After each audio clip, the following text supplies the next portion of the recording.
تو امام حسین علیہ الصلاۃ والسلام کا جو سچویشن تھا وہ بڑا مختلف تھا امیر المؤمنین علی علیہ السلام سے. والے جو ان کو کوفے پہلے بلا والے رہے تھے پھر دیکھیں، ان کا کوفے ساتھ نہیں والے دے سکے. لغوی لحاظ سے شیعہ تھے، وہ شیعہ اثنا عشری نہیں تھے. تو وہ سمجھتے تھے کہ بنی ہاشم بنی امیہ کے جو دو خاندان ہیں، بنی ہاشم نے ہم پہ بڑا ظلم کیا، بنی ہاشم نے ہمیں بڑا ذلیل کیا. ان کو بخوبی خود بھی پتہ تھا کہ وہ یزید کا تختہ نہیں الٹا سکیں گے. ان کے نانا نے کتنی دفعہ کہا تھا کہ یہ یزید کے ہاتھوں شہید ہو جائیں گے. سر کچھ ایک سوال تھا میرے مائنڈ میں جی کہ جیسے آپ بتاتے ہیں اس میں کہ جیسے مولا علی علیہ السلام نے بھی تقیہ کیا پہلے 3 خلفاء کے دور میں، اور تمام ائمہ بیت جو ہیں وہ بھی تقیہ کرتے رہے اپنے اپنے دور میں حکمرانوں کے خلاف یا مختلف چیزوں میں نا. تو جی امام حسین جو نکلے ہیں یزید کے خلاف، وہ حالانکہ ان کی جان کو بھی اتنا خطرہ تھا، ان کی اولاد کو بھی، اہل بیت کو بھی، تو انہوں نے کیوں نہیں تقیہ کر کے اپنی اور اپنی آل کی جان بچائی؟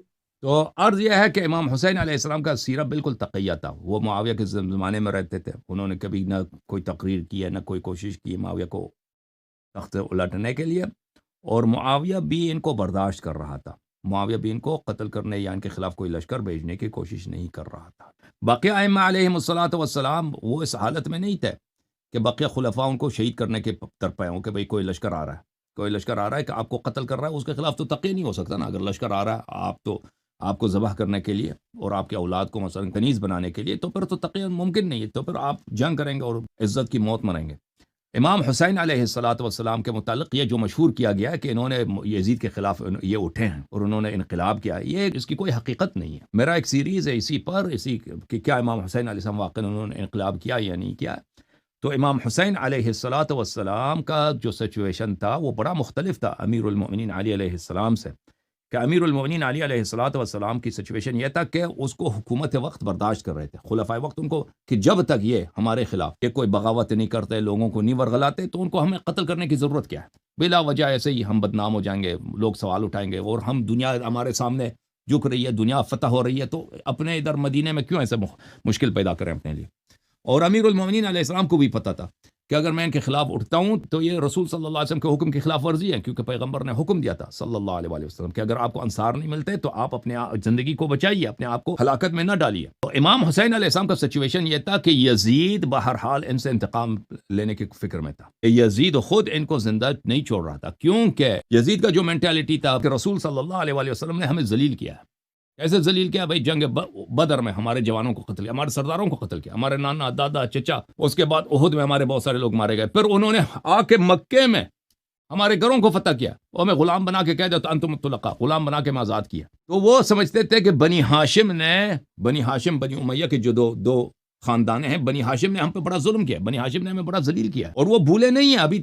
ابھی رسول صلی اللہ علیہ وسلم کی وفات کو 50 سال پہلے ہی تو ہوا ہے جو کربلا کا واقعہ ہوا. تو یہ ان کے میں نے اگر میری سیریز دیکھیں تو وہاں پہ میں نے ان کے کوٹس دکھائے تھے کہ یہ کیسے یہ کہتے تھے کہ ہاں بالکل ہمارا حق. اور وہ یہ بھی کہتے تھے کہ عثمان کو بھی انہوں نے بنی ہاشم نے قتل کیا. عثمان کیونکہ بنی امیہ کا بڑا تھا، بنی امیہ کا پہلا خلیفہ عثمان تھا. عثمان کو بہت ہی بے دردی کے ساتھ قتل کیا گیا تھا اپنے گھر میں، اس کی بیوی کو بھی زخمی کیا گیا تھا. تو یہ کہتے تھے کہ ان کو انہی لوگوں نے قتل کیا، بنی ہاشم نے قتل کیا. تو یہ ان کے دل میں، اور یہ تقریریں کرتے تھے، گالی دیتے تھے یہ بنی امیہ والے مختلف جگہوں پر.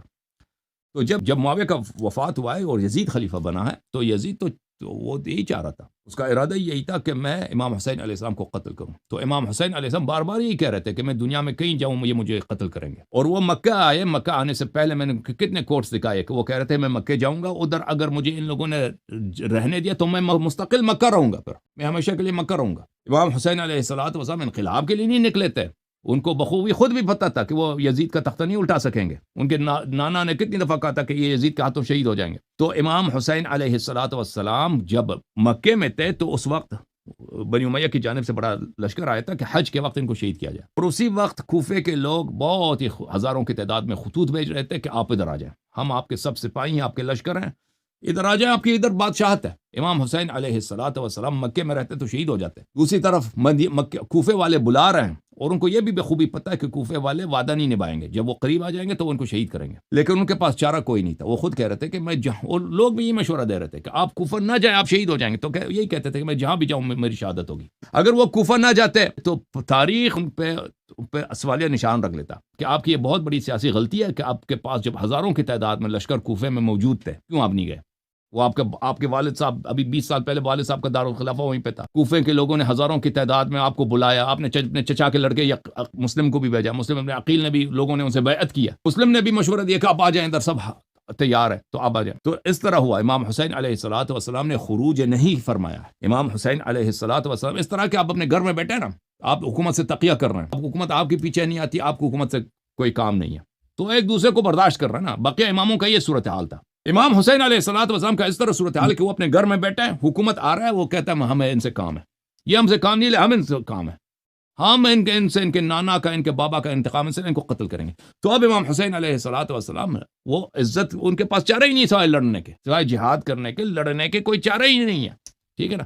تو یہ میرے وہ پورا سیریز آپ ملاحظہ فرمائیں، اور وہ سیریز اسی یوٹیوب چینل میں ہے۔ جی سر بولیں۔ اچھا، وہ جو یہ سنیوں نے مشہور کیا ہوا کہ وہ کوفے والے شیعہ تھے اور انہوں نے دغا کیا، اس میں کیا حقیقت ہے؟ وہ کون لوگ تھے کوفہ والے جو ان کو کوفے پہلے بلا والے رہے تھے پھر دیکھیں، ان کا کوفے ساتھ نہیں دے والے سکے؟ لغوی لحاظ سے شیعہ تھے، وہ شیعہ اثنا عشری نہیں تھے، اور وہ اس طرح شیعہ تھے کہ وہ ابو بکر عمر کو صحیح خلیفہ مانتے تھے۔ کوفے والے ابو بکر عمر کو صحیح خلیفہ مانتے تھے، لیکن وہ عثمان کی شروع کو بھی صحیح مانتے تھے کہ عثمان شروع میں صحیح خلیفہ تھا، بعد میں ظالم بن گیا تھا۔ معاویہ کو وہ برا مانتے تھے کہ یہ معاویہ کے شدید مخالف تھے۔ کوفہ والے اس کو شیعہ اس لیے کہا جاتا ہے کہ وہ معاویہ کے خلاف جنگوں میں انہوں نے امیر المومنین علی علیہ السلام کا ساتھ دیا تھا، تو اس لحاظ سے وہ شیعہ کہلاتے تھے کہ شیعہ یعنی پارٹی، شیعہ یعنی حامی، یہ شیعہ علی تھے اس لیے کہ انہوں نے حمایت کی علی علیہ السلام کی معاویہ کے خلاف، اس لیے وہ شیعہ کہتے، وہ اس لیے وہ اللہ شیعہ اثنا عشری نہیں تھے۔ ابھی میں آپ کی خدمت میں کچھ حوالے اس کا دکھا دوں کہ فوج کے ڈر سے گھبرا کے پھر وہ ساتھ نہیں دے سکے، یا کیا وجہ تھی؟ تو وہ اچھا، ان کے متعلق یہ میں آپ کو بتاؤں کہ کوفے والے جو تھے وہ امیر المؤمنین علیہ الصلوۃ والسلام کو بھی وہ جو تھے وہ اس طرح خلیفہ نہیں مانتے تھے کہ وہ ہیں بالنص منصوص خلیفہ ہے، وہ کہتے تھے کہ جیسے ابو بکر عمر کے ساتھ بیعت ہوا، ان کے ساتھ بھی بیعت ہوا، اسی طرح وہ خلیفہ ہے۔ یہ ایک کتاب ہے التہذیب التہذیب للحافظ الذہبی، جلد نمبر ہے یہ جزء اول، حیدرآباد دکن میں چھپی ہے۔ یہاں پہ ملاحظہ کریں صفحہ نمبر 24 میں، فالتشیع فی عرف المتقدمین هو اعتقاد تفضیل علی علی عثمان۔ متقدمین کے زمانے میں، اس زمانے میں تشیع کس کو کہتے تھے؟ شیعہ کس کو کہتے تھے؟ یہ کہتے تھے کہ مثلا کوفے والے شیعہ تھے۔ کوفے والے شیعہ تھے کس معنوں میں؟ یہ اس معنوں میں شیعہ تھے کہ عثمان پر علی علیہ السلام افضل ہے، اعتقاد تفضیل علی علی عثمان، علی علیہ السلام عثمان پہ افضل ہے، وان علی کان مصیبا فی حروبہ، اور علی علیہ السلام کے جو جنگیں تھے وہ صحیح تھے، معاویہ کے خلاف جنگ لڑ رہی ہے، عائشہ کے خلاف جنگ لڑے ہیں، یہ سب جنگوں میں وہ حق پر تھے، وان مخالفہ مخطئ، اور امیر المومنین علیہ السلام کے جو مخالف ہیں مثلا معاویہ ہیں یا عائشہ ہیں، یہ خطا پر ہیں، مع تقدیم الشیخین و تفضیلہما، حالانکہ عقیدہ یہی تھا ان کا کہ شیخین جو ہے وہ افضل ہیں، سب سے افضل شیخین ہیں، اس کے بعد علی علیہ السلام ہے، اس کے بعد عثمان ہے۔ پھر عثمان کے متعلق بھی وہ ان کا رائے اچھا نہیں ہوتا تھا ان لوگوں کا۔ وربما اعتقد بعضهم ان علی افضل الخلق بعد رسول اللہ صلی اللہ علیہ وآلہ وسلم، اور ان میں سے بہت سارے تھے کہ وہ یہ بھی کہتے تھے کہ شیخین سے بھی افضل علی علیہ السلام ہے، لیکن شیخین کو بھی مانتے تھے وہ، ٹھیک ہے نا۔ اچھا، کچھ کہا آپ نے بھائی صاحب، کیا سوال کیا تھا آپ نے؟ میرا سوال یہ تھا کہ پہلے تو وہ بلاتے رہے امام حسین علیہ السلام کو، ان کو خط بھی بھیجتے رہے، پھر کیا کہ وہ کر سکے، وہ عزت کی تو پوچھ یہ ایک کرتے بہت تھے، اچھا یا کیا؟ سوال ہے، ٹھیک ہے نا۔ اس سوال کا جواب ایک دفعہ یہ بہت ہی تحقیق مانگتا ہے، میں نے اس پہ بہت طویل گفتگو کیا تھا ایک زمان عربی زبان میں، کہ اس میں بہت سارے کوفہ کے لوگ جو تھے نا، کیونکہ وہاں پر 20 سال سے معاویہ کا حکومت تھا، تو وہاں پہ بہت سارے بنی امیہ بھی رہتے تھے، تو ان خط لکھنے والوں میں بنی امیہ کی ایک بہت بڑی تعداد ہے، تو ہمیں جو، اور ان خط لکھنے والے میں غیر بنی امیہ بھی ہیں، تو بنی امیہ والے جو تھے وہ ان جو ایلیٹس جو تھے بنی امیہ تھے، تو بنی امیہ نے کیوں امام حسین علیہ السلام کو خط لکھا ہے کہ آپ کوفے آ جائیں، ہم آپ کی حمایت کریں گے، یہ کریں گے، ٹھیک ہے نا۔ اور پر جب وہ آئے ہیں تو بنی امیہ سب سے آگے بڑھے ان کو شہید کرنے میں، تو ان سے ہمیں یہ ملتا ہے کہ بہت سارے خط لکھنے والوں کا یہ منصوبہ یہی تھا کہ ہم امام حسین علیہ الصلوۃ والسلام کو ادھر بلاتے ہیں، راستے میں ان کو روکیں گے اور راستے میں ان کو شہید کریں گے، ٹھیک ہے نا۔ اس کا اور اس کا بنتا ہی نہیں ہے، کیوں بنی امیہ کیوں امام حسین علیہ السلام کو کوفہ بلائیں؟ اس کے علاوہ جو باقی جو لوگ تھے ان کو زیاد ابن ابی جو تھا، جو کوفے کا گورنر تھا یزید کی جانب سے، وہ بڑا لائق آدمی تھا، بہت شیطان آدمی تھا، تو اس نے لوگوں کو بہت ڈرایا تھا، لوگوں کو بہت ڈرایا تھا کہ خبردار کہ آپ میں سے کوئی علی علیہ السلام، امام حسین علیہ السلام کا ساتھ دے دے، اگر کوئی بھی شخص ساتھ دے دیتا ہے تو میں اس کے گھر کو تباہ کر دوں گا، اس کے گھر والوں کو قتل کر دوں گا، اور اس کے بچوں پہ رحم نہیں کروں گا۔ تو بہت سارے لوگ ڈر گئے تھے اسی لیے، اور جو قبائل کے جو سربراہ تھے، ہاں اس زمانے میں وہ معاشرہ جو تھا قبائلی نظام تھا اس زمانے میں۔ اب آپ کے پاکستان میں جو ہے نا، کون سا نظام ہے؟ پارٹیوں کا نظام ہے، مثلا پیپلز پارٹی ہے یا تحریک انصاف ہے یا نواز شریف گروپ ہے، یہ جو مختلف علاقے میں پارٹی لیڈرز ہوتے ہیں نا، اگر آپ ان کو خرید لیں تو عوام ساتھ آ جائیں گے، ووٹ وغیرہ آپ کے ساتھ آ جائیں گے، ٹھیک ہے نا۔ تو اس زمانے میں یہ تھا کہ اس نے جو علاقے کے جو مختلف قبیلوں کے سردار ہوتے ہیں، ان کچھ کو ڈرا دھمکا کر اور کچھ کو پیسے رشوت وغیرہ دے کر اپنے ساتھ ملا لیا تھا۔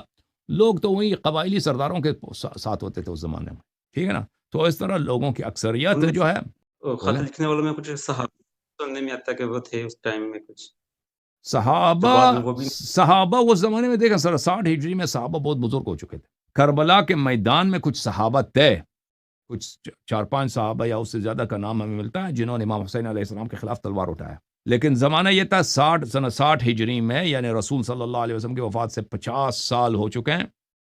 جو اس زمانے میں 15 سال کے تھے اب 65 سال کے ہیں، جو اس زمانے میں 30 سال کے تھے اب اگر زندہ ہیں تو 80 سال کے ہیں نا۔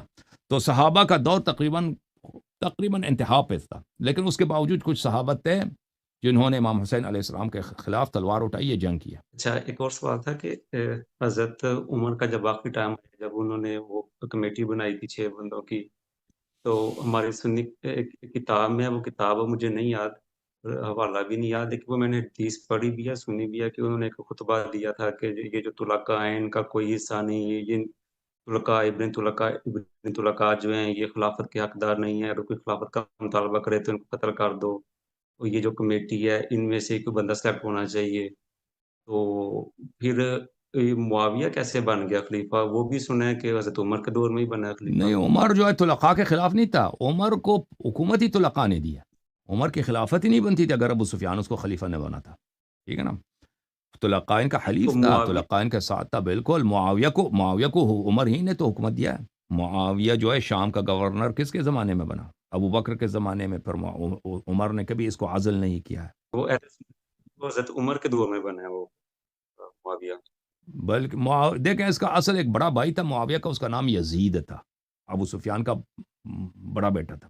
ابو بکر نے شام کے فتح سے پہلے وہ وعدہ کیا تھا کہ شام کی حکومت ہم ابو سفیان کے بیٹے کو دیں گے، اور یہ وعدہ اسی لیے کیا گیا تھا کیونکہ ابو سفیان نے بڑی جدوجہد کی تھی اس کو حکومت دلانے میں۔ جیسے مثلا ابھی وہ ہوتا ہے نا، انتخابات ہوتے ہیں آپ کے پاکستان میں، جو کسی کو وزیر اعظم بننے میں مدد دے دیتا ہے، پر اس کو وہی وعدہ کیا جاتا ہے کہ ہم آپ کو مثلا بلوچستان کا یا پنجاب کا وزیر اعلیٰ بنائیں گے، یا سندھ کا وزیر اعلیٰ بنائیں گے، یا آپ کو وزارت داخلہ ایک بہت اچھا اس کو پورٹ فولیو دیا جاتا ہے۔ تو اس زمانے میں بھی یزید جو تھا معاویہ کا بڑا بھائی، اس کو شام جو اس زمانے کا سب سے بڑا صنعت کا، تجارت کا، ثقافت کا سب سے بڑا مرکز نہ مکہ تھا نہ مدینہ تھا بھائی، اس زمانے میں شام تھا، ثروت کا، تجارت سب وہاں تھا، تو شام ہم ان کو دیں گے۔ تو پھر وہ جو ہی شام فتح ہو گیا نا، ابو بکر بھی وفات پا گئے، تو پھر عمر نے اس کے وعدے پہ عمل کیا اور اس کو شام کی حکومت یزید کو دیا۔ پھر یزید مر گیا، یزید جو ہے نا معاویہ کا بڑا بھائی جس کا نام یزید تھا، ابو سفیان کا بیٹا، وہاں شام میں ایک طاعون آیا، طاعون میں یہ مر گیا، تو پھر اس کے بعد انہوں نے معاویہ کو وہاں پہ حاکم بنایا۔ پھر معاویہ حاکم رہا آخر تک، سنہ 60 تک